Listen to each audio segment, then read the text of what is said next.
Pink, Marshmallow and Sting with the song Dreaming. Welcome back. You're listening to The Country Viewpoint here on your colour of country life, Flow FM. Well, we're profiling some of the participants who will take part in the Australian Grain Leaders Program in 2024.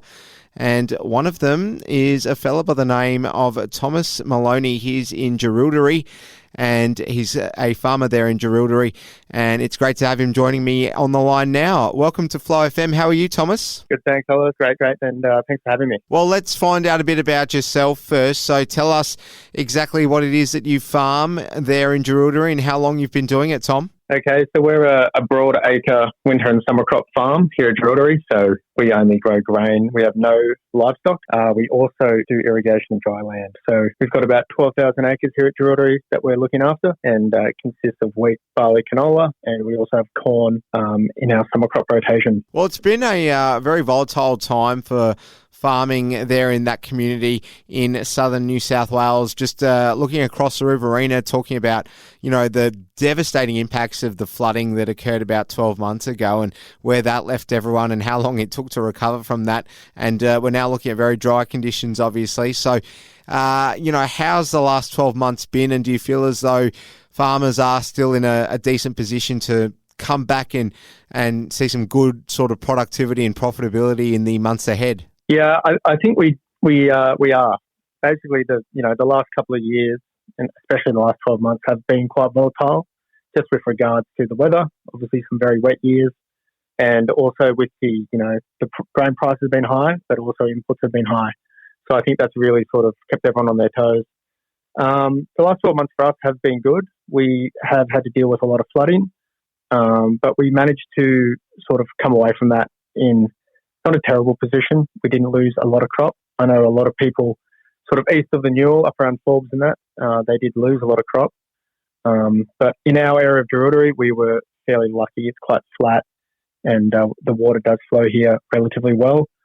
So we were able to still get most of our crops off, and we didn't suffer too many losses at the hands of the floods. But with the dry year that came, luckily it followed a flood year, so we were able to irrigate. And due to all the flooding last year, water prices weren't too high, so it was very beneficial for us to be able to irrigate our crops throughout that dry spring period. Okay, just going back to what you said there about input costs, we've spoken about this a fair bit on the air over the last few months. Is there some way in which you can put more pressure on government to ease those input costs? Because there's only so much you can do working there on the land and, producing all this stock for consumers. But when you're hamstrung by input costs, then it makes your life harder. Absolutely, and this year was a pretty prime example in regards to fertiliser. The last couple of years, fertiliser has been very high, but this year it's been a lower price, but it's still high above the sort of pre-COVID levels. But it was also very hard for people to get their hands on fertiliser this year. Like, I know myself, I was actually at one period I was driving a truck down to Geelong, picking it up as soon as it was basically put on the shed floor, driving straight back, and then spreading it on the crops pretty much within a 24-hour period.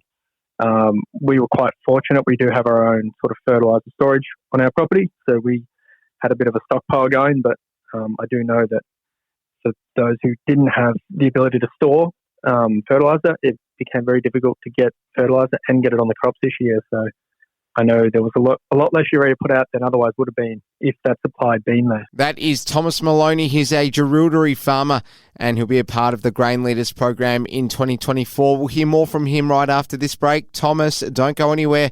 It's the Country Viewpoint on Flow FM. Back soon. Hudson Rose with Dancing on the Tables, and welcome back. You're listening to the Country Viewpoint here on your colour of country life, Flow FM. You're with Ella Skelios.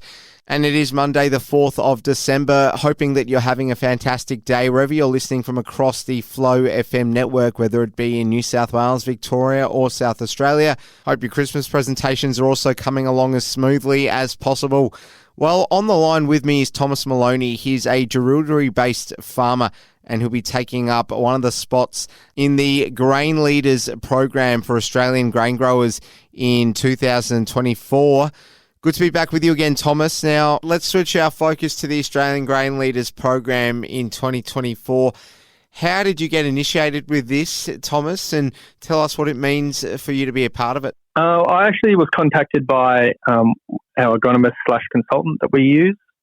They put forward the Australian Grain Leaders program to me and thought it may be something good for me to get involved in. I subsequently applied and was accepted. And yeah, I'm really looking forward to meeting some other people from around the country and throughout the industry, and getting to know, some new faces, in addition to maybe learning quite a bit about what's going on in the industry. And I just want to be in a position where I'm aware of what's going on in the industry and can have a positive impact and get some positive takeaways that I can apply on my own property. Yeah, I'm sure you are. Tell us more about what some of the key skills are that one should be trying to obtain, with this sort of trying to navigate changes and advancements in technologies and all kinds of different things going forward with a very changing landscape. What are some of the ideas that come to mind for you, or some of the topics at least with regards to that? Well, I think it's a fairly broad industry, so there's so many skills that can be applied. I mean,